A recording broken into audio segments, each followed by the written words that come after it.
Good afternoon, students. Yes, Shubhrajyoti, good afternoon. Today I will continue the chapter, and in my previous class up to the human male reproductive system I have completed, and in my previous class I have discussed about some in-text questions of this chapter. Today I will start with the human female reproductive system. So, today's topic is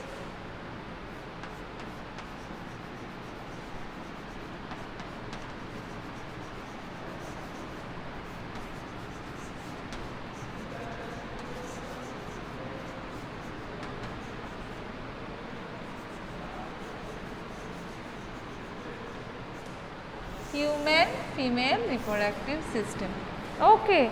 So, in the human male reproductive system, we have seen different organs, different axillary glands, and different structures are present which are playing main role in human male reproductive system. And in case of human female reproductive system also, there are some part in the female reproductive pair and some axillary part, some external part is there which is playing role in case of human female reproductive system. So, when a girl was born, some immature ova are produced. That means when they are in the mother's womb, their development of that production of that ova has been started and the number is fixed. They are in limited number and with the number is fixed and is arrested in some stages.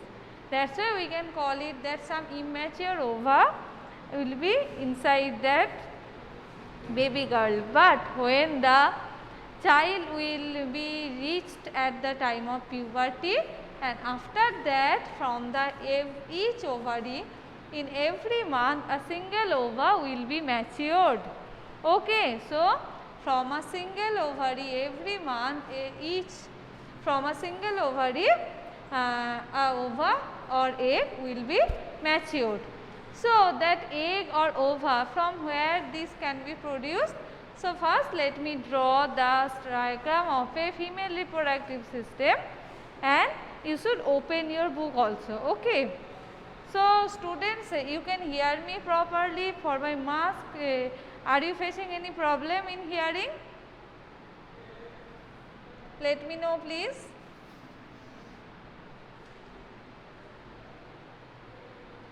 Okay, thank you Ishanu, Deep, Shubhojit, thank you.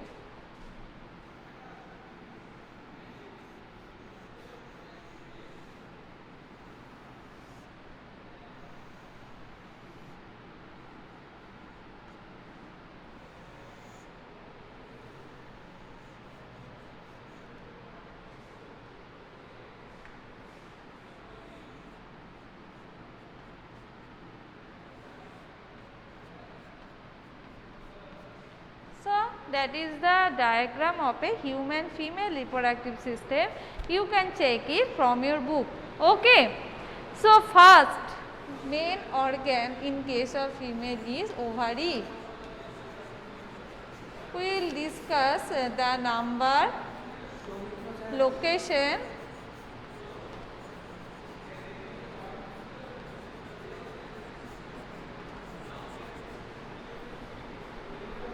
and function of each one. So, first one is ovary. So, this one is ovary. Okay. So, what is the number of the ovary? The number of the ovary is 2. You can see it, 2 ovaries are present. What is the location or position of the ovary? The ovaries are located in the abdomen or you can call it in the pelvic region.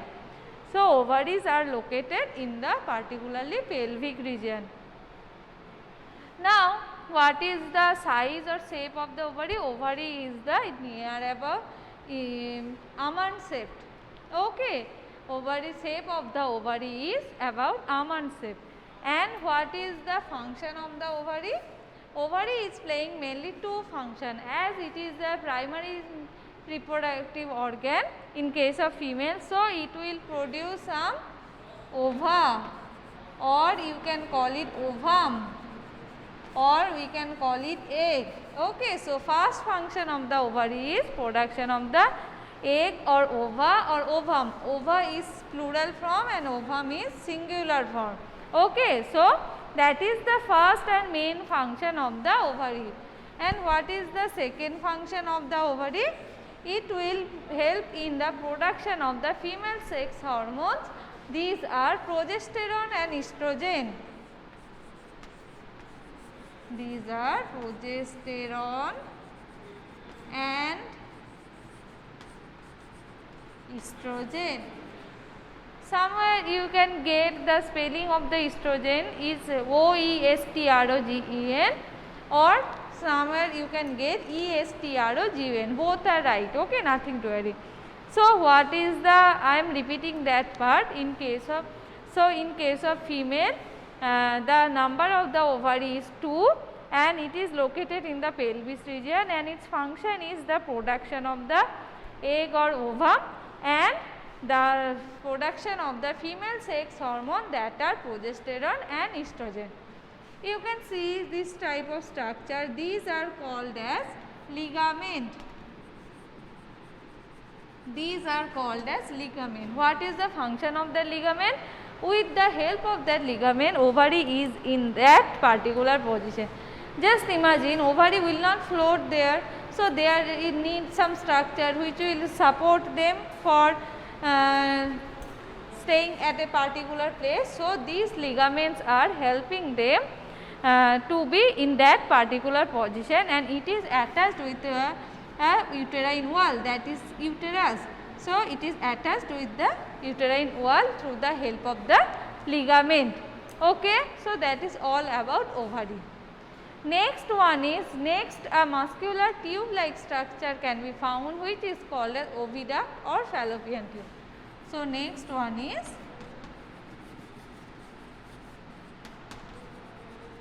fallopian tube, or you can call it oviduct. So, that is the structure of the fallopian tube or oviduct. Now, the distal open end of that oviduct or fallopian tube is called as infundibulum.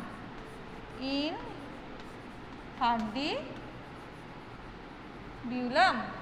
Okay. So, distal end of that oviduct or fallopian tube is called as infundibulum, and at the end of that infundibulum some finger like projections are present. These finger like projections are called as fimbriae. So, at the one end of the infundibulum there are some finger like projections, and finger like projections are called as fimbriae. And the next part of the oviduct, this portion is called as ampulla, and the end part of the oviduct is called as isthmus. Okay. So, the portion of the oviduct is divided into 3 main parts. What are they? This portion is called as infundibulum, middle portion is called as ampulla, and this portion is called as isthmus. So, what is the function of the oviduct? Now, if I consider the number, you can see the number of oviduct is 2. 2 oviducts are present at both the sides. And what is the location? As it is in the abdomen or pelvic region. And what is the function? So, function of the oviduct is, it is helping in the fertilization. Oviduct is the site of the fertilization, and another function is it will help to pass the ova or egg from the ovary. It will pass the egg or ova from the ovary. How? You can see that some finger like projections are present. So, with the help ova or egg will be matured in that particular ovary. So, from that ovary the ova will be released and it will be catched up by the fimbriae part, and then it will reach the infundibulum. How? Because there are some epithelial, as you know that egg or ova is non-motile and sperm was motile. So, it was tail, so it can move, but the egg or ova cannot move. But how these ova are moving from this region to this region? First one is that movement of that fimbriae, and second one is that some ciliated epithelial tissues are present here in that fallopian tube, and in that ciliated epithelial tissue cilia are present. In the class 9 you have read that part, that with the help of the beating of that cilia the egg will move to that region. Okay. So, with the help of that beating of the cilia and some peristaltic movements can be seen, the egg will be reached at that place. Okay. So, after that we can call it that ampulla is the site of the fertilization. So, if questions ask like that, what is the site of fertilization, then you should write that ampulla of the fallopian tube. Don't write the ampulla part, because in your book ampulla part is not mentioned, only fallopian tube is mentioned. But if you write it in your exam, then it will be better. Okay. So, you know, as I am mentioning you that which part, that ampulla part of the fallopian tube. But if you write only ampulla, then examiner may deduct your marks, half marks, because you are not mentioning that ampulla is the part of which organ. Okay. So, either write fallopian tube or write ampulla of the fallopian tube. Okay. Don't write the only ampulla part. So, the ampulla of the fallopian tube is the site of fertilization. There fertilization is taking place, means the sperm will enter through the vagina, then it will reach, as they are having tail, so sperm can move, as we know. So, sperms will reach that portion and here it will fuse with the egg, and after that what will happen, that their nucleus will be fused and they will form a zygote, and from that zygote structure it will start to develop and it will form a mass ball like structure, mass of cell ball like structure, and it will continue to divide, and after that zygote it will first form morula stage, after that it will form blastula stage, and what will happen, that blastula will be implanted in the uterine wall. So, a new term you have got it here, that is implantation.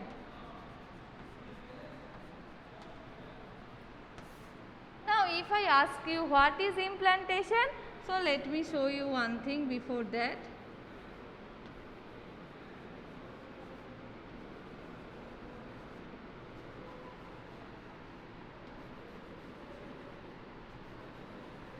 Look, these are the different walls in case of uterus. This portion is uterus, this wall is endometrium.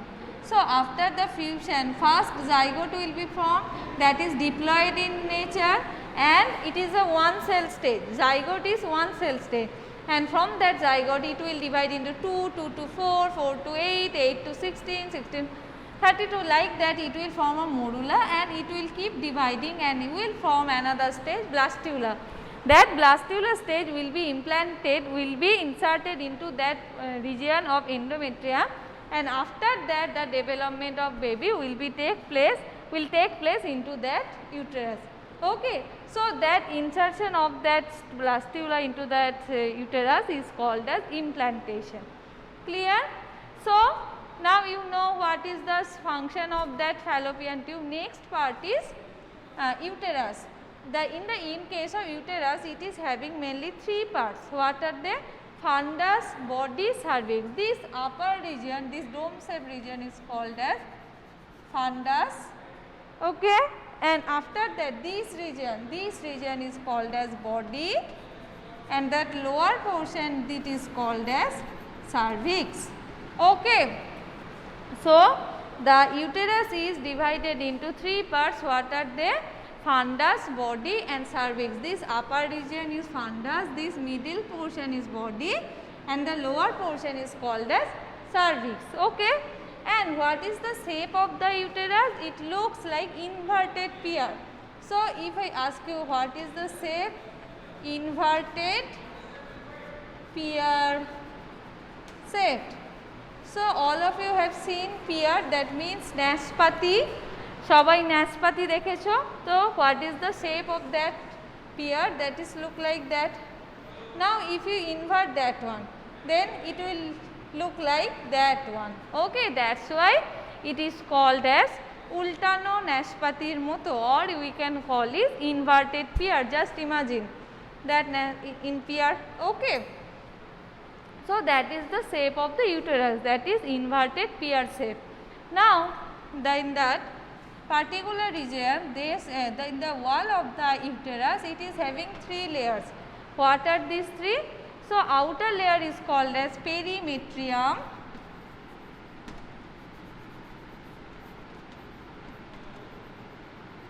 inner layer is called as myometrium,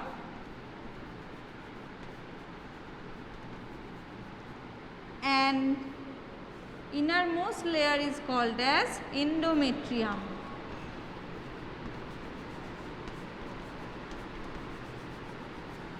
So the wall of the uterus is having 3 layers. The outer layer is called as perimetrium, the middle layer is called as myometrium, and the inner layer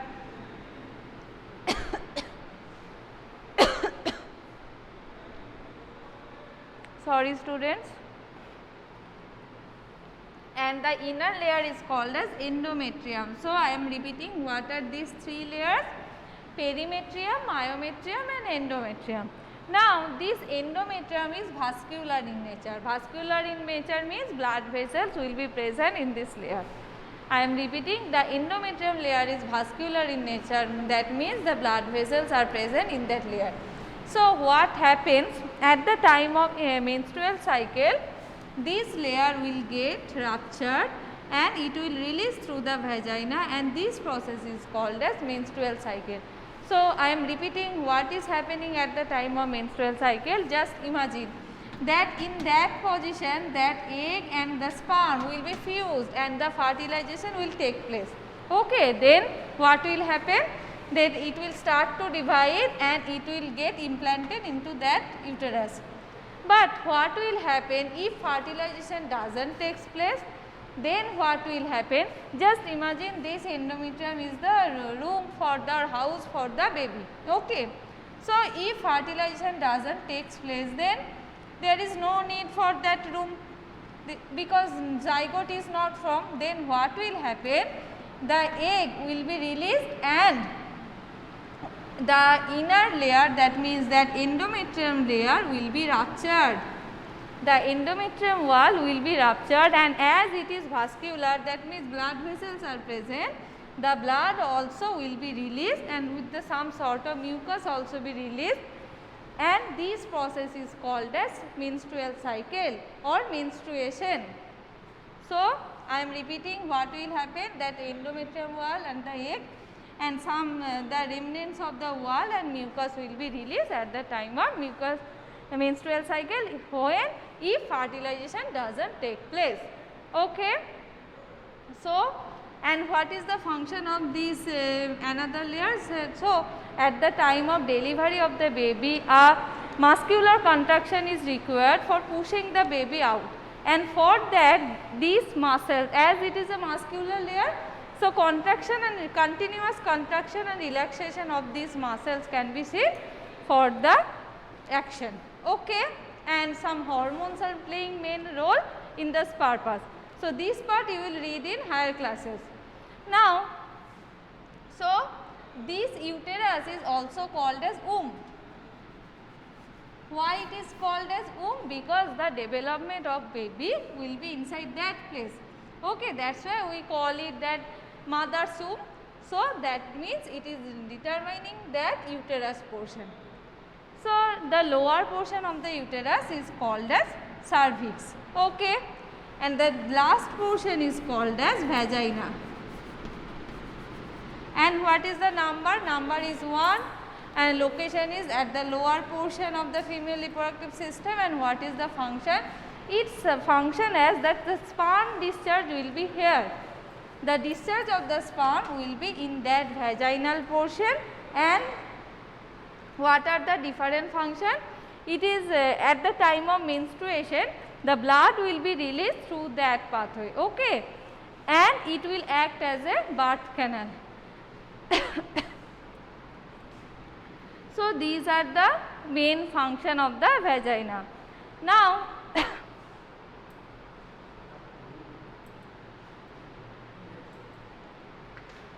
so these are the main function of vagina. Now, at the opening of the vagina, a very thin membrane is present which is called as hymen. Which is called as hymen. Where is the position of that hymen? At the opening of the vagina. A very thin membrane is present, and this membrane can be ruptured by the physical exercise or swimming or cycling. Okay, as it is a very thin membrane, so it can get ruptured very easily. So, that protection it can be ruptured by very easily by the physical exercise like swimming, cycling, etc. And these cannot be by presence or absence of this structure, we cannot define that virginity of a female. Okay. So, why? Because this structure can be disrupted very easily. Now, some external genital parts are present in case of female which are called as vulva. External genital parts, what are they? These are the labia majora, labia minora, mons pubis, clitoris. These are the some external parts in case of female. So, what are these structure? Labia majora are large muscular folds, labia minora are small sized folds, and clitoris is present at the tip of the portion, and in the clitoris portion some erectile tissues are present which helps in the erection. Okay. So, these are the some external genital part in case of females.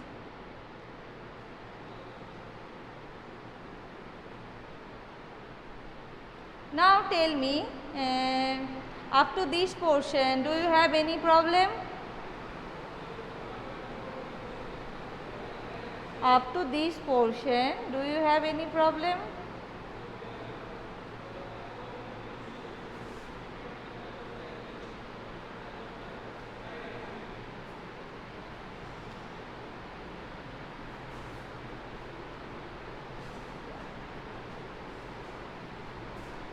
Can't understand the last part. Okay, last part is that, ma'am repeat the, okay, I am repeating the last part, that in case of female some external genital parts are present. Okay. So, collectively it is called as vulva. The external genital of the female is collectively called as vulva, and its components are mons pubis, labia majora, labia minora, and clitoris. So, what is labia majora? That means larger hairy folds of the vulva, and labia minora is two small fleshy folds of the vulva, and clitoris means it is present on the upper side of the vulva with erectile tissue. These are the some external genital part of female. Okay. The virginity means that the girl has performed sexual intercourse before or not. Okay. If she doesn't, that means it can be called as that the girl is virgin. Okay. In the previous so many years that it was a myth that due to the presence or absence of the hymen, virginity can be understood, but it was a wrong method. Because why? I have explained it. Clear? Now got it everyone?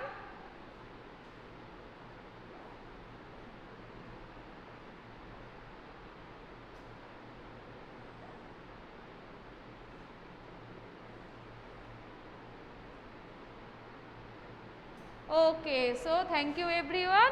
Today I have completed the female reproductive part. In my next class I will start with the development of the embryo and about menstrual cycle and about the placenta. Okay, so thank you and bye for today.